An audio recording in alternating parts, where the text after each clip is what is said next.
Hello friends, welcome to my channel. मेरा नाम है ध्रुव और आप देख रहे हैं the learners community and technology. आज की वीडियो में हम बात करने जा रहे हैं सिक्स्थ सेमेस्टर के पॉलिटिकल साइंस सब्जेक्ट के बारे में, जिसका नाम है अंडरस्टैंडिंग ग्लोबलाइजेशन। तो आज की वीडियो में हम बात करेंगे यूनिट 1 को पूरी तरह से डिस्कस करके।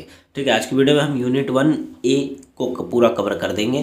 तो चलिए वीडियो को शुरू करते हैं। और अगर अभी तक आपने हमारा चैनल सब्सक्राइब नहीं किया तो प्लीज़ चैनल को सब्सक्राइब करें और वीडियो पूरा देखिए। काफ़ी इंपॉर्टेंट वीडियो है अगर आप सिक्स्थ सेमेस्टर के एग्जाम्स देने जा रहे हैं ऑफलाइन मोड में। ठीक है, आपकी जो चैप्टर का नाम है वो है वैश्वीकरण, अर्थ और वाद विवाद। ठीक है, ये वीडियो हर उस स्टूडेंट के लिए जो DU में भी है, SOL में भी है और NC वेब में भी है। ठीक है, तो चलिए वीडियो को शुरू करते हैं। सबसे पहले हम बात करेंगे वैश्वीकरण किस तरह की एक प्रकार से थ्योरी है। ठीक है, किस प्रकार की थ्योरी है, उसके बाद उसका इतिहास क्या रहा है और उसके बारे में बाकी सब चीज़ें। तो सबसे पहले हम बात करें कि 20वीं सदी में 90 के दशक से लेकर 21वीं सदी के दूसरे दशक तक मध्य में अंतर्राष्ट्रीय संबंधों को प्रभावित करने में एक प्रमुख विचार रहा है। ठीक है, तो वैश्वीकरण एक इस प्रकार का विचार रहा है जो कि 20वीं सदी के 90 के दशक से लेके 21वीं सदी के दूसरे दशक तक चलता हुआ आया और उसने पूरे विश्व को बहुत बड़े स्तर पर प्रभावित किया। अब आता है कि वैश्वीकरण का अर्थ क्या है और उसकी परिभाषाएं क्या है। ठीक है, तो काफ़ी लोग अपने अपने हिसाब से थ्योरी दे चुके हैं। ठीक है, जिन्होंने बताया कि वैश्वीकरण इस प्रकार होता है, वैश्वीकरण उस प्रकार होता है। तो हम उसको अपने शब्दों में समझेंगे, साथ में आप इसको अपने शब्दों में भी लिख सकते हैं। अगर आपको एग्जाम्स में कुछ न्यू पॉइंट्स याद आ रहे हैं वैश्वीकरण के रिगार्डिंग तो आप उनको लिख सकते हैं। ठीक है, पहला आता है कि वैश्वीकरण शब्द अंग्रेजी भाषा के ग्लोबलाइजेशन शब्द का हिंदी रूपांतरण है। ठीक है, ये तो आपको बताइए कि वैश्वीकरण को हम इंग्लिश में ग्लोबलाइजेशन कहते हैं। वैश्वीकरण भूमंडलीकरण भी कहा जाता है। वैश्वीकरण को हम भूमंडलीकरण भी कहते हैं हिंदी में। अब वैश्वीकरण का शाब्दिक अर्थ स्थानीय क्षेत्रीय वस्तुओं और घटनाओं के विश्व स्तर पर रूपांतरण की प्रक्रिया है। ठीक है, वैश्वीकरण का आप शाब्दिक अर्थ कहेंगे तो क्या कहेंगे हम लोग कि किसी भी एक स्थान की वस्तु, लोग या फिर वहाँ की कोई घटना विश्व स्तर पर, मतलब विश्व के दूसरे देशों में भी पहुंचाई जा रही है, उसको हम वैश्वीकरण कहते हैं। जैसे कि भारत में बना हुआ एक कांच की कप विदेश में जा रहा है। ठीक है, या अमेरिका कह सकते हैं, जापान कह सकते हैं, या फिर जापान से आ रहा है। ठीक है, तो ये क्या कहला रहा है? वैश्वीकरण। ये हम अपने यहाँ पे बनाई हुई चीज़ें विदेश में भेज रहे हैं और विदेश से बनाई हुई चीज़ें अपने यहाँ बुला रहे हैं। ये कहलाता है सीधा सीधा वैश्वीकरण। अब इसे ऐसी प्रक्रिया का वर्णन करने के लिए प्रयुक्त किया जा सकता है या हो सकता है जिसके द्वारा पूरे विश्व में लोग मिलकर एक समाज में आते हैं। ठीक है, तो हम इस शब्द का प्रयोग बस इसलिए कर सकते हैं कि पूरा विश्व एक समाज है और हम समाज में रह रहे हैं और चीज़ों का प्रयोग कर रहे हैं एक व्यक्ति से लेके दूसरे व्यक्ति तक। यह प्रक्रिया आर्थिक, तकनीकी, सामाजिक और राजनीतिक ताकतों का एक संयोजन है।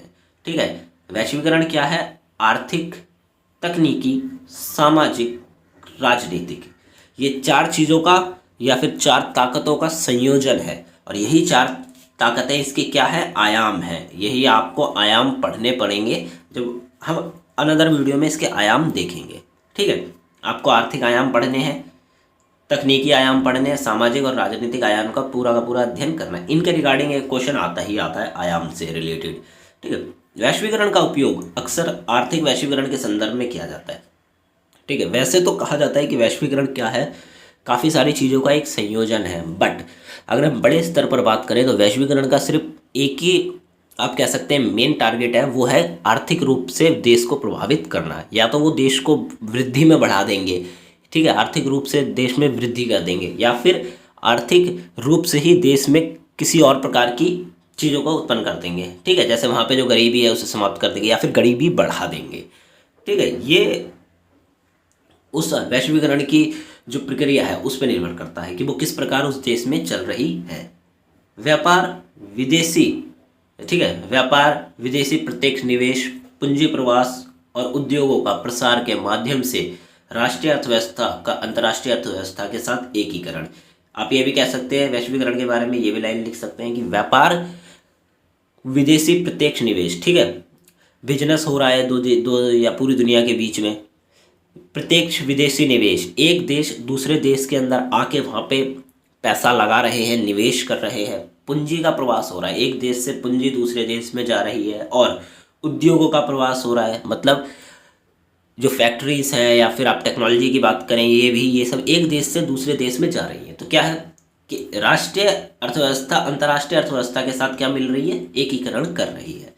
तो ये क्या कहलाता है, वैश्वीकरण कहलाता है। उदाहरण के लिए अगर हम बात करें तो आपको पता ही होगा कि अमेरिका में टेस्ला कार का निर्माण किया गया, ठीक है, बट अभी अभी वो वहाँ पे चल रही है। अगर कुछ समय बाद वो कार अगर भारत में आ जाती है टेस्ला, ठीक है, तो क्या होगा कि अमेरिका की चीज़ हम लोग प्रयोग कर रहे हैं, वहीं पे हम अपने यहाँ से कोई चीज़ अमेरिका के यहाँ अगर भेजते हैं और अमेरिका उसका प्रयोग करता है, अंतर्राष्ट्रीय स्तर पर हो रहा है, हम अपने यहाँ से चीज़ें वहाँ भेज रहे हैं, हम यहाँ से लोगों को भेजते हैं वहाँ पे काम करने के लिए। भारत के अधिकांश लोग जो कि टेक्नोलॉजी के क्षेत्र में, वो अमेरिका में जाके काम करते हैं। तो वो क्या कहलाते हैं, वैश्वीकरण का एक जरिया है, वैश्वीकरण उन्हीं के द्वारा हो रहा है, ठीक है। अब बात करें वैश्वीकरण के ऐतिहासिक विकास की, ठीक है, ऐतिहासिक विकास के रिगार्डिंग एक क्वेश्चन आ सकता है आपसे, ठीक है। तो इसके विकास के बारे में आपको काफ़ी अच्छी तो नहीं, पर आपको इतनी नॉलेज होनी चाहिए कि कहाँ से शुरू हुआ, इसको किस किस क्षेत्रों में आप कह सकते हैं। फिर आता है कि वैश्वीकरण की उत्पत्ति को लेकर विद्वान, ठीक है, जो थ्योरिस्ट हैं वो वैश्वीकरण को लेकर काफ़ी मतभेद रखते हैं।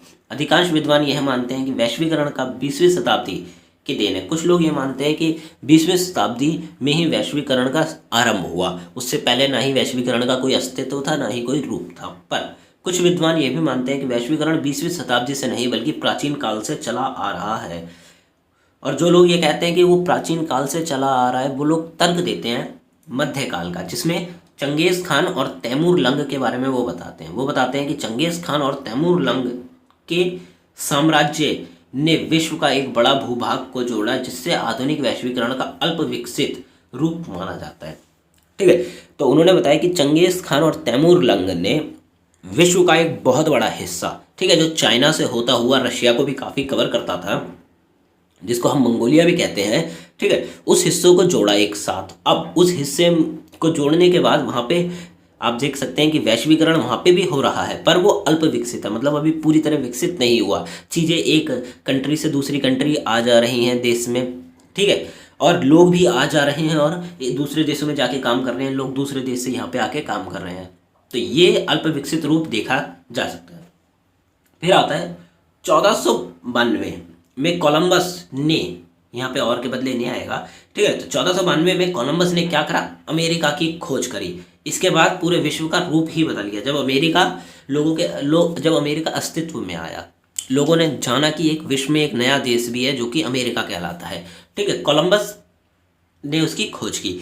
आगे चलकर 18वीं सदी में पुर्तगाल के व्यापारियों ने अफ्रीकी महाद्वीप में अपने व्यापार का प्रसार करते हुए फैक्ट्रियां भी खोली। आप ये पॉइंट भी जरूर लिखिए कि 18वीं सदी में पुर्तगाल के कई व्यापारी अफ्रीकी महाद्वीप में गए, ठीक है, वहाँ पे उन्होंने अपनी फैक्ट्रियाँ खोली, वहाँ के लोगों को रोज़गार दिया। और ये एक अच्छा उदाहरण है और काफ़ी अच्छा उदाहरण है किस चीज़ का, वैश्वीकरण का, क्योंकि पुर्तगाल से कुछ लोग अफ्रीकी महाद्वीप में गए और वहाँ जाके उन्होंने अपना, आप कह सकते हैं, बिजनेस स्टार्ट किया, ठीक है, प्रत्यक्ष रूप से पैसा लगाया और वहाँ पे बिजनेस स्टार्ट किया।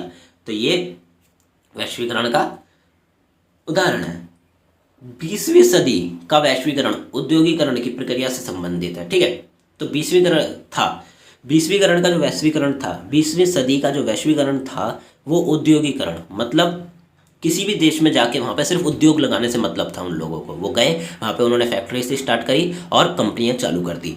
तो क्या करा, उद्योगों को लगाया, उद्योग लगाने पे अधिकांश ध्यान दिया गया 20वीं सदी के वैश्वीकरण के दौरान। अब आता है कि कुछ विद्वान का यह मानना है कि प्रथम विश्व युद्ध, मतलब फर्स्ट वर्ल्ड वॉर के बाद वैश्वीकरण का जो नेतृत्व है, मतलब वैश्वीकरण को जो दिशा दिखाई, वो दिखाई ब्रिटेन ने, ठीक है। फर्स्ट वर्ल्ड वॉर के बाद ब्रिटेन ने दिखाई और दूसरे विश्व युद्ध के बाद वैश्वीकरण का नेतृत्व किया अमेरिका ने, ठीक है। तो सिंपली आप ये देख सकते हैं कि फर्स्ट वर्ल्ड वॉर के बाद पूरे विश्व में दबदबा था ब्रिटेन का, ठीक है, ब्रिटेन का पूरे विश्व में दबदबा था। तो उसने वैश्वीकरण की बागडोर संभाली और किस देश में किस प्रकार की व्यवस्था होगी, किस प्रकार वैश्वीकरण चलाया जाएगा, ये उन्होंने निर्णय लिया। पर दूसरे विश्व युद्ध के बाद जब जापान पे बम गिराया गया, तो पूरे विश्व में एक महाशक्ति सामने आई, वो थी अमेरिका। ठीक है, अमेरिका ने अपना वर्चस्व दिखाया और अमेरिका सामने आई। तो अब किसने वैश्वीकरण को संभाला? अमेरिका ने। अब अमेरिका ने फैसला किया कि अब हम वैश्वीकरण की स्थिति को संभालेंगे, और फिर उन्होंने ही कहा कि किस देश में जाके कितना निवेश किया जाएगा, या किस देश को अपने हाल में छोड़ दें और किस देश में जाके निवेश करें। ये सब अधिकांश फैसले उन्हीं के द्वारा लिए जाते हैं। फिर आता है 20वीं शताब्दी में पश्चिमी संस्कृति के प्रसार का कार्य व्यापक जनसंचार, फिल्म, रेडियो, टेलीविजन से संभव हुआ। अब 20वीं शताब्दी में पश्चिमी मतलब वेस्टर्न कल्चर, 20वीं शताब्दी में वेस्टर्न कल्चर पूरे विश्व में किस प्रकार फैला, उसके कुछ महत्वपूर्ण कारण हैं। ठीक है, वो है जनसंचार। ठीक है, जनसंचार की चीज़ें, फिल्म, रेडियो और टेलीविज़न, इन सब चीज़ों के द्वारा ही पूरे विश्व में वेस्टर्न कल्चर को फैलाया गया बड़े स्तर पर। ठीक है, तो पूरे विश्व में लोग वेस्टर्न कल्चर के काफ़ी ज़्यादा दीवाने से हो गए। विद्वानों का यह भी मत है कि वैश्वीकरण शब्द का प्रचलन 20वीं शताब्दी के अंतिम 2 दशक यानी 1980-1990 के दशक में, जब शीत युद्ध का अंत और सोवियत संघ का विघटन होने के बाद आम हो गया। कुछ विद्वानों का यह भी मानते हैं, वो लोग कहते हैं कि वैश्वीकरण का जो शब्द है और जो उसका प्रचलन है वो बहुत ज़्यादा बढ़ गया। कब? 1980 से लेके 1990 के बीच में। क्यों? क्योंकि यही एक दौर था जब विश्व में एक ही महाशक्ति थी, वो है अमेरिका। क्यों? क्योंकि सोवियत संघ अपने कगार पे था, अब उसका समाप्त होने ही वाला था। ठीक है, सोवियत संघ टूटने ही वाला था, सोवियत संघ का अंत हुआ, शीत युद्ध भी समाप्त हो गया था उस समय तक। तो क्या हुआ? वैश्वीकरण शब्द को लोग आम रूप से बोलने लगे, उसका आम रूप से प्रयोग होने लगा। नेक्स्ट आता है हमारा वैश्वीकरण, असहमति और विरोध। इससे तात्पर्य क्या है कि वैश्वीकरण पर कुछ लोग उसको असहमति प्रकट करते हैं, कुछ लोग नहीं चाहते कि वैश्वीकरण हमारे देश में आए। जैसे कि भारत की बात करें तो जब भारत ने वैश्वीकरण की व्यवस्था को अपनाया था, खुले द्वार की नीति को, उस समय कि विश्व का कोई भी देश आए हमारे साथ व्यापार करे, ठीक है, तो उस समय भारत में भी कई ऐसे लोग थे जो नहीं चाहते थे कि वैश्वीकरण भारत में आए। तो उसके लिए आगे है कि वैश्वीकरण विरोधी सभी आलोचक का यह मत है कि 20वीं शताब्दी के अंतिम वर्षों में विश्व के बड़े शासक अभिजनों ने अपने निजी स्वार्थ हेतु विश्व व्यापार, विश्व बाजार का प्रसार करने के लिए पूंजीवादी वैश्वीकरण का नेटवर्क को निर्माण किया। ठीक है, अब उनका एक सिंपल सा यही तर्क है कि विश्व में जितने भी बड़े बड़े लोग हैं, ठीक है, अमीर लोग हैं, जो कि चाहते हैं कि वैश्वीकरण पूरे विश्व में फैले, उन्होंने क्या करा, किस प्रकार की व्यवस्था को अपनाया? पूंजीवादी वैश्वीकरण का नेटवर्क को निर्माण किया और पूरे विश्व में फैला दिया, ताकि पूरे विश्व में हर देश में वैश्वीकरण की व्यवस्था जो है उसको जबरदस्ती अपनाया जा सके। पूंजीवादी वैश्वीकरण की नेटवर्क को तैयार किया। फिर आता है कि वैश्वीकरण के आलोचक बड़ी बड़ी बहुराष्ट्रीय कंपनी को अनियंत्रित सत्ता, व्यापारिक समझौता तथा कमजोर नियंत्रण वाले बाजारों के माध्यम से उसे सत्ता का क्रियान्वयन का विरोध करते हैं। ठीक है, वैश्वीकरण के जो आलोचक है वो नहीं चाहते कि जो बहुराष्ट्रीय कंपनी है, मतलब अंतर्राष्ट्रीय स्तर पर कंपनियां हैं, ठीक है, उन कंपनियों का कोई भी जरिया हो कि छोटी कंपनी के वो छोटी कंपनी का व्यापार छीन सकें। ठीक है, तो वो छोटी कंपनी के द्वारा ही उन सब का विरोध करते हैं। वो नहीं चाहते कि छोटी कंपनियों पर नियंत्रण हो। किन कंपनियों का? बड़ी कंपनियों का। कमजोर नियंत्रण वाली बाजार और कंपनियों पर बड़ी कंपनियों का क्या हो? नियंत्रण हो। वो चाहते हैं कि सब या फिर पूरा विश्व खुले रूप से व्यापार कर सके, किसी भी व्यक्ति दबाव में कोई काम ना करे। ठीक है, सिंपल सा इस बात को बताया गया। आलोचक आरोप लगाते हैं कि बड़ी कंपनी अधिक से अधिक लाभ कमाने के लिए श्रम, सुरक्षा और स्थिति व मानव को श्रमिकों का फायदा उठाती है तथा शर्तों का उल्लंघन करती है। ठीक है, तो उनका यह भी कहना है कि जो बड़ी कंपनियां हैं, बड़े स्तर पर कंपनियां हैं, वो रूल्स तोड़ती हैं, जो लोग हैं उनका फ़ायदा उठाती है, ठीक है, और अपना काम निकाल लेती है, ये उनका मानना है। फिर है वैश्वीकरण के दबाव के कारण पिछले 30 वर्षों में विकासशील देशों के पूंजी बाजार की संरचना तथा उनका आकार बहुत तेजी से परिवर्तित हुआ है। ठीक है, वैश्वीकरण के कारण क्या हुआ है, लास्ट 30 ईयर्स में विकासशील देश, ऐसे देश जो विकास कर रहे हैं, उनका पूंजी बाजार की संरचना बहुत बड़े स्तर पर चेंज हुई है। उसमें बहुत बड़ा स्तर पर आप कह सकते हैं कि चेंजेस आए हैं। अब एक उदाहरण लेते हैं। आप एक अनुमान लगाइए कि पिछले 30 वर्षों में भारत की जो बाजार अर्थव्यवस्था थी वो किस प्रकार की थी, और आप देख सकते हैं आप, ठीक है, 30 वर्ष से आप 50 वर्ष का उदाहरण ले सकते हैं कि पिछले 50 वर्षों में भारत में जो इस साल ही भारत में स्टार्टअप्स की संख्या बहुत ही ज़्यादा हाई है। ठीक है, पूरे विश्व में सबसे हाईएस्ट स्टार्टअप्स इंडिया में स्टार्ट किए गए एक ही समय पे। तो आप कह सकते हैं कि एक हिसाब से कि भारत भी वैश्वीकरण की जो दौड़ है, ठीक है, आगे बढ़ने की जो दौड़ है, उसमें भी भारत बहुत तेज़ी से लगा हुआ है।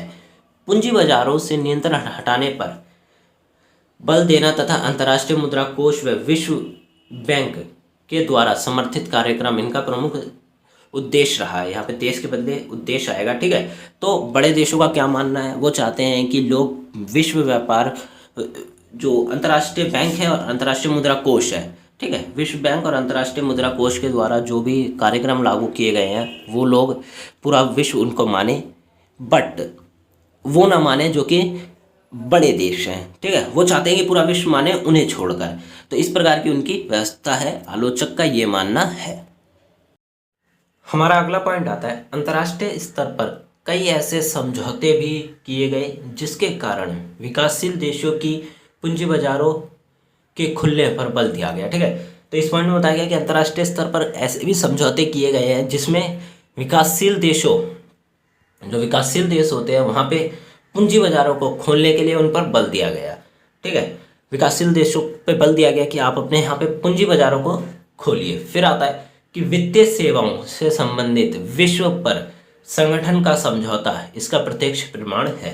ठीक है, वित्तीय सेवाओं से रिगार्डिंग एक चीज की गई, विश्व पर संगठन का समझौता एक प्रत्यक्ष इसका प्रमाण है। पूंजीवादी वैश्वीकरण के विरुद्ध पूरे विश्व में दो स्तर पर संघर्ष चलाए जा रहे हैं। ठीक है, पूंजीवादी जो व्यवस्था है उसके विरुद्ध पूरे विश्व में दो स्तर पर आप कह सकते हैं संघर्ष चलाए जा रहे हैं, लोग संघर्ष कर रहे हैं। पहला है, एक तरफ तो जमीनी लंबबंदियों की जा रही है, वहीं दूसरी तरफ वैश्विक स्तर पर प्रत्यक्ष कार्यवाही और नागरिक अवज्ञा के विकेंद्रीकृत जन मुहिम चलाई जा रही है। ठीक है, यहाँ पे दो पॉइंट बताए गए हैं। पहला पॉइंट है कि जमीनी लंबादियाँ की जा रही हैं और दूसरा लोगों के द्वारा जन मुहिम की जा रही है, आप कह सकते हैं आंदोलन करे जा रहे हैं। कुछ प्रमुख जमीनी स्तर के संगठन इस प्रकार हैं। अगर हम भारत में बात करें कि जमीनी स्तर पर जो चीज़ें की जा रही हैं वो हैं, तो भारत में नर्मदा बचाओ आंदोलन इसका एक अच्छा उदाहरण है, दक्षिण अफ्रीका में भूमिहीन जन आंदोलन इत्यादि। ठीक है, भारत में नर्मदा बचाओ आंदोलन चल रहा है और दक्षिण में भूमिहीन जन आंदोलन किया जा रहा है ताकि लोगों को वैश्वीकरण के थ्रू दबाव ना मिल सके। ठीक है, वैश्विक स्तर पर पीपल्स ग्लोबल एक्शन नेटवर्क और विश्व सामाजिक मंच के द्वारा वैश्वीकरण के विरुद्ध सक्रिय भिन्न भिन्न शक्तियों को व्यापक विरुद्ध आंदोलन चलाए जा रहे हैं। ठीक है, तो अंतर्राष्ट्रीय स्तर पर काफ़ी अलग अलग प्रकार की शक्तियों के विरुद्ध आंदोलन चलाए जा रहे हैं। ठीक है, पीपल्स ग्लोबल एक्शन नेटवर्क और विश्व सामाजिक मंच के द्वारा, ये दो ऐसे नाम हैं जो कि आपको याद रखने होंगे। वैश्वीकरण विरोधी आंदोलन का एक बड़ा माध्यम इंटरनेट और न्यू मीडिया भी है। ठीक है, वैश्वीकरण के विरोध में जो आंदोलन चल रहे हैं उसका कुछ एक आप कह सकते हैं बड़ा माध्यम इंटरनेट और न्यू मीडिया भी है। वैश्वीकरण विरोधी आंदोलन, न्यायिक आंदोलन, वैकल्पिक वैश्वीकरण आंदोलन, कॉरपोरेट विरोधी वैश्वीकरण आंदोलन नाम प्रमुख है। ठीक है, इनमें ये जो मैंने आपको नाम बताए ये काफ़ी प्रमुख है, जैसे कि वैश्वीकरण विरोधी आंदोलन, न्यायिक आंदोलन, वैकल्पिक वैश्वीकरण आंदोलन, कॉरपोरेट विरोधी वैश्वीकरण आंदोलन नाम प्रमुख है। तो आप इनके नाम काफ़ी अच्छे से याद रखिए। फिर आता है अंतर्राष्ट्रीय सामाजिक मंच। अंतर्राष्ट्रीय सामाजिक मंच, ठीक है, अंतर्राष्ट्रीय सामाजिक मंच जो है ये बनाया गया था ताकि विश्व में वह देश जो कि दबाव में है वह देश यहाँ पे आके आंदोलन कर सके, अपने हक के लिए लड़ सके। ठीक है, तो मुख्य लेख में दिया इसमें बताया गया है कि यूरोपीय सामाजिक मंच, यूरोपियन सोशल फॉर्म, एशियाई सामाजिक मंच, एशियन सोशल फॉर्म, विश्व सामाजिक मंच, वर्ल्ड सोशल फॉर्म WSF। ठीक है, तो विश्व में यूरोप में भी सामाजिक मंच बनाया गया, एशिया में भी बनाया गया और वर्ल्ड में तो है ही, जिसे हम WSF भी कहते हैं। अब इसके बारे में जान लेते हैं थोड़ा। 2001 में पहली बार WSF ब्राज़ील में पोर्टो एलेग्रे के प्रशासन की शुरुआत की गई थी। ठीक है, तो सबसे पहले WSF की शुरुआत की गई थी पोर्टो एलेग्रे में। वर्ल्ड सोशल फोरम का नारा था एक और दुनिया मुमकिन है। ठीक है, उनका एक नारा था कि एक और दुनिया जो है वो मुमकिन है। WSF चार्टर सिद्धांत को मंच हेतु एक ढांचा प्रदान करने के लिए अपनाया गया। ठीक है, इस फोरम को या फिर आप कह सकते हैं इस संस्था को सिर्फ इसलिए बनाया गया था ताकि ये कुछ लोगों को एक मंच प्रदान कर सके जो लोग दबाव में हैं और वो नहीं चाहते कि पूंजीवादी व्यवस्था उनके यहाँ अपनाई जाए। WSF एक अवैधिक बैठक बन गया। 2002-2003 में इसे फिर पोर्ट एल्ग्रो में आयोजित किया गया। ठीक है, तो अब ये दोबारा से एक बैठक हुई 2002 और 2003 में आयोजित किया गया था और इराक पर अमेरिका आक्रमण के खिलाफ दुनिया भर में विरोध के लिए एक मिलाप बिंदु बन गया। ठीक है, जब अमेरिका ने इराक पर हमला किया था, जो कि आपने 12th में भी पढ़ा। ठीक है, तो जब उसने हमला किया तो उस समय पूरे विश्व में एक प्रकार से तनाव बन गया था। ठीक है, पूरे विश्व में आंदोलन हो रहे थे, तो लोग इस वाले मंच पे आके अमेरिका के खिलाफ आंदोलन करते थे। ठीक है, 2004 में मुंबई में भी इसका आप कह सकते हैं एक सम्मेलन हुआ, पूर्व मुंबई, जिसे पूर्व बम्बई भी कहते हैं, के रूप में हुआ, मुंबई में ले जाया गया ताकि यह एशिया और अफ्रीका की आबादियों को अधिक सुलभ बनाया जा सके। ठीक है, तो मुंबई में हुआ और इसका एक ये भी कारण था कि विश्व में एशिया और अफ्रीका के जो लोग हैं वो इससे ज़्यादा से ज़्यादा जुड़ सकें। पिछली नियुक्ति में 75,000 प्रतिनिधियों ने भाग लिया था। ठीक है, तो लगभग 75,000 प्रतिनिधि या फिर लोगों ने इसमें भाग लिया था। इस दौरान क्षेत्रीय मंच ने WSF के उदाहरण का अनुसरण करते हुए इसके चार्टर के सिद्धांत को अपनाया। ठीक है, क्षेत्रीकरण या फिर क्षेत्रीय मंच ने इसके एक सिद्धांत को अपनाया। पहला यूरोपीय सामाजिक मंच, यूरोपियन सोशल फोरम ESF, नवंबर 2002 में फ्लोरेंस में आयोजित किया गया। ठीक है, तो यूरोपियन सोशल फोरम का आयोजन सबसे पहले 2002 फ्लोरेंस में किया गया था। इनका नारा था कि युद्ध के विरुद्ध, नक्सलवाद के खिलाफ और नव उग्रवाद के विरुद्ध। ये लोग थे, युद्ध के विरुद्ध थे, नक्सलवाद के विरुद्ध थे और नव उदारवाद के भी विरुद्ध थे। इसमें लगभग 60,000 लोगों ने भाग लिया था। यह युद्ध के विरुद्ध एक विशाल प्रदर्शन के साथ खत्म हुआ। ठीक है, ये लोग चाहते थे कि पूरे विश्व में जो युद्ध हो रहे हैं वो पूरी तरह से समाप्त हो जाएं और विश्व एक शांति से रह सके। तो इसमें लगभग 60,000 लोगों ने इसमें बढ़ चढ़कर भाग लिया। यह युद्ध के विरुद्ध विशाल प्रदर्शन रहा। युद्ध के खिलाफ ये प्रदर्शन काफ़ी बड़े स्तर पर हुआ था। आयोजकों के अनुसार प्रदर्शन में 10 लाख लोग थे। 2 अन्य ESF European social forum Paris और लंदन में भी हुए 2003-2004 में। ठीक है, 2003 और 2004 में यूरोपियन सोशल फोरम को भी किया गया। फिर आता है सामाजिक मंच की भूमिका के बारे में हाल ही में आंदोलन के पीछे कुछ चर्चा की गई। ठीक है, तो सामाजिक मंच जो है उसके वो चर्चा में आता ही रहता है, क्योंकि जहाँ भी आंदोलन होता है वहाँ कहीं ना कहीं इनका नाम देखने को मिल जाता है। कुछ इसे एक लोकप्रिय विश्वविद्यालय के रूप में भी देखते हैं, कुछ लोग इसको एक लोकप्रिय विश्वविद्यालय के रूप में जानते हैं। उनके अनुसार यह लोगों को वैश्वीकरण की समस्याओं के लिए जागृत करने का एक अवसर है। ठीक है, तो क्या जो सामाजिक मंच है, अंतर्राष्ट्रीय सामाजिक मंच, वो लोगों को एक नॉलेज देता है कि आप वैश्वीकरण की जो समस्याएं हैं उनको किस तरह फेस करेंगे। अगर आप वैश्वीकरण को अपनाते हैं तो उनके बारे में नॉलेज आपको मिलेगी वहाँ पे। अन्य लोग पसंद करेंगे कि प्रतिनिधि और प्रयास को आंदोलन के समन्वय और संगठन पर केंद्रित करें और नए अभियानों का नियोजन करें। ठीक है, तो ये लोग बस लोगों के ये बताते हैं कि वैश्वीकरण की जो समस्या है वो किस प्रकार की हैं, आपको क्या क्या समस्याएं फेस करनी पड़ेंगी, और ये लोग अधिक से अधिक अभियान चलाते हैं और उनका नियोजन करते हैं। यद्यपि अक्सर यह तर्क दिया जाता है कि प्रभावी देश, विश्व के अधिकांश देशों में WSF एक गैर सरकारी संगठन मामले से कुछ अधिक नहीं है। ठीक है, तो अधिकांश लोग ये कहते हैं कि जो WSF वर्ल्ड सोशल फोरम है, ठीक है, WSF है, वो क्या है, NGO है एक तरह का, मतलब वो गैर सरकारी संस्था है। इन्हें उत्तरी NGO व दाताओं के द्वारा चलाया जाता है। ठीक है, तो ये किसके द्वारा चलाया जाता है, उत्तरीय दाताओं के द्वारा चलाया जाता है। उत्तर में कुछ लोग रहते हैं उनके द्वारा, जो गरीबी के लोकप्रिय आंदोलन के लिए एक शत्रुपूर्ण है। ठीक है, लोग ये मानते हैं कि गरीबी के जो आंदोलन है ये उनके लिए शत्रुपूर्ण है।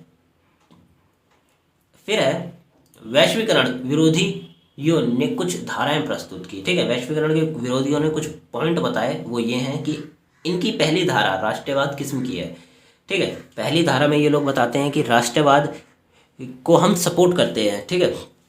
दूसरी धारा में ये बताते हैं कि राष्ट्रवाद अथवा संरक्षणवाद का समर्थन करने के बजाय विश्व को राष्ट्रीय सीमाओं में बांटना के सख्त खिलाफ हैं, ठीक है। तो पहले में ये राष्ट्रवादी किस्म की धारा को अपनाते हैं, दूसरे में ये बताते हैं कि राष्ट्रवाद और संरक्षणवाद का समर्थन नहीं करेंगे और हम चाहते हैं कि जो विश्व में सीमाएं बांटी गई हैं उनके ये सख्त खिलाफ है। तो ये जो दो तरह की धाराएं इसमें बताई गई। फिर आता है उन्होंने नो बॉर्डर, ठीक है। ये नो बॉर्डर एक आप कह सकते हैं संस्था का नाम है। नो बॉर्डर नाम से एक संस्था बनाई जो कि क्या चाहती है, वो चाहती है कि विश्व में जो सीमाएं हैं उनके खिलाफ हैं ये लोग। इस आलोचना के तहत ऐसी संरचनाएं भी सामने आई कि आलोचक के लिए बहुत ही लाभदायक है, ठीक है। तो जब ये सब चीज़ें सामने आने लगी तो विश्व में बड़े बड़े लोगों ने चीज़ें लिखना चालू करा, लोगों को नॉलेज देना चालू करा। तो भारत के भी एक विख्यात इको फेमिनिस्ट हैं वंदना शिवा, उन्होंने एक रचना की जिसको हम बायो पायरेसी कहते हैं, में दर्शाया कि कैसे स्थानीय लोगों की प्राकृतिक पूरी को बौद्धिक संपदा के रूप में परिवर्तित कर दिया जाता है ताकि उसे किसी की व्यापारिक संपदा बनाया जा सके, ठीक है। तो उन्होंने अपनी बायोपायरेसी में ये बताया था कि लोगों की जो प्राकृतिक चीज़ें हैं उसको ये लोग व्यापारिक क्षेत्र में ले आते हैं ताकि किसी और व्यक्ति का फायदा हो सके। फिर आता है वैश्वीकरण के वैकल्पिक विकल्प, ठीक है। वैश्वीकरण के वैकल्पिक विकल्प है, ये भी इंपॉर्टेंट है, ठीक है। इनके रिगार्डिंग भी एक क्वेश्चन पूछा जा सकता है, बुक में भी क्वेश्चन दिया गया है इसके रिगार्डिंग, जो कि क्या है निम्नलिखित है। पहला, स्थानीय अर्थव्यवस्था। वैश्वीकरण के विकल्प से मतलब अल्टरनेटिव्स, वैश्वीकरण के अल्टरनेटिव्स क्या हो सकते हैं, तो वो चाहते हैं स्थानीय अर्थव्यवस्था, मतलब बड़े स्तर पर ना हो अर्थव्यवस्था पर छोटे स्तर पर। एक गांव में अगर अच्छी अर्थव्यवस्था है तो लोग गांव की अर्थव्यवस्था को बढ़ाएं, ना कि बड़े स्तर पर भी ये अर्थव्यवस्था एक देश से दूसरे देश के बीच में चलाई जाए। दूसरा, पूंजी और निवेश, पूंजियों का निवेश हो, ठीक है। तीसरा, अनुमान व्यवस्था पर नियंत्रण, जो व्यवस्था है उस पर नियंत्रण होना चाहिए, अनुमानन मतलब अधिकांश ऐसा ना हो कि जो राज्य है वो छोटे स्तर पर जो लोकल इकोनॉमी है उसके क्षेत्र में ज़्यादा दखल अंदाजी करे, नहीं, बट एक लिमिटेड होनी चाहिए अनुमानन। अंतर्राष्ट्रीय निगम, कुछ ऐसी संस्थाएं भी बनाई जानी चाहिए जो अंतर्राष्ट्रीय स्तर पर काम करे छोटे लोकल इकोनॉमिक्स के लिए। सीमित बाजार तक पहुंच, और विश्व में अगर आप चाहते हैं कि विश्व में जो वैश्वीकरण की व्यवस्था है वो अच्छे से चले तो इसके लिए उन्होंने एक सुझाव दिया कि विश्व में सभी देशों के अंतर्राष्ट्रीय जो सीमित बाजार तक पहुंच तो होनी ही चाहिए। जैसे कि एक उदाहरण के लिए मैं बताना चाहूँगा आपको कि अमेरिका में आपने देखा होगा कि अधिकांश चीज़ें हम लोग अगर हम अमेरिका से मंगाते हैं तो अमेरिका यहाँ पे आता है, निवेश करता है और अपना व्यापार करता है। वहीं अगर हम बात करें तो भारतीय स्तर पर भारत की बहुत कम चीज़ें या फिर बहुत कम लोग जो कि आप कह सकते हैं इलिटरेट है या फिर लोग काम करना चाहते हैं वो अमेरिका नहीं जाते, ठीक है। उनको विश्व में कहीं और जाने को जरूर कहा जा सकता है बट वो अमेरिका नहीं जाते क्योंकि अमेरिका उनको अलाउ नहीं करता अपने यहाँ आने के लिए जब तक कि वो एक उस स्तर पर ना पहुँच जाए। जैसे कि अगर हम टेक्नोलॉजी के क्षेत्र में बात करें तो टेक्नोलॉजी के क्षेत्र में जो व्यक्ति बहुत हाई है अमेरिका उसे अप्रोच करेगा कि आप हमारे यहाँ आइए और काम करिए। बट वही अगर कोई व्यक्ति इलिटरेट है या फिर कम पढ़ा लिखा है और वो वहाँ जाके कोई छोटा मोटा काम करना चाहता है तो उसको अलाउंस नहीं दिया जाएगा, ठीक है। तो इस प्रकार की व्यवस्था है। फिर आता है बहुराष्ट्रीय संध्या, यहाँ पे आएगा संस्था, मतलब बहुराष्ट्रीय संस्था का मतलब एक ऐसी संस्था बनाया जाए जिसमें विश्व के सभी देशों का न्यूनतम योगदान हो और वो विश्व को शांति से चलाने में और किसी देश के ऊपर दबाव ना पड़े इसके लिए कार्य करें, ठीक है। तो ये है आपके नोट्स 6 सेमेस्टर के यूनिट 1 के पॉलिटिकल साइंस सब्जेक्ट के। इतने ही नोट्स आपके बुक्स में भी दिए गए हैं, ये सारे नोट्स बुक्स में से ही पढ़ के बनाए गए हैं। तो आपको ये नोट्स कैसे लगे आप हमें ज़रूर बताएं। वीडियो अच्छी लगी तो लाइक ज़रूर करें।